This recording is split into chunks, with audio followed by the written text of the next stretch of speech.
Bureau de vote ouvert depuis 8 heures local à Abidjan, la capitale économique ivoirienne, et dans les villes de l'intérieur du pays.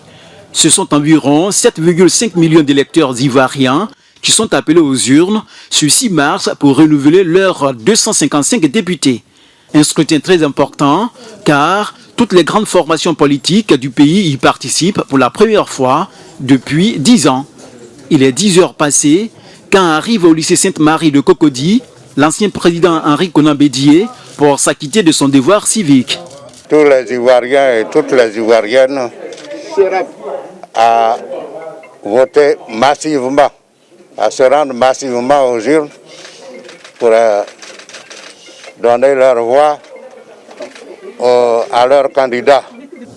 Une heure plus tard, c'est au tour du président de la République, Alassane Ouattara, de faire son entrée dans ce centre de vote. Je souhaite donc que la journée soit apaisée ainsi que le dépouillement.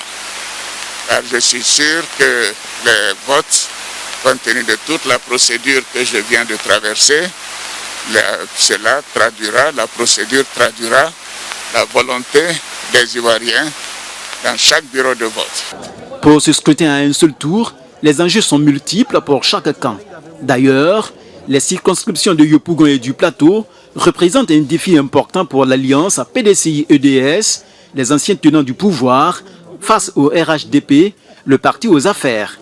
Après une présidentielle émaillée de violence et boycottée par l'opposition, des observateurs se veulent rassurants.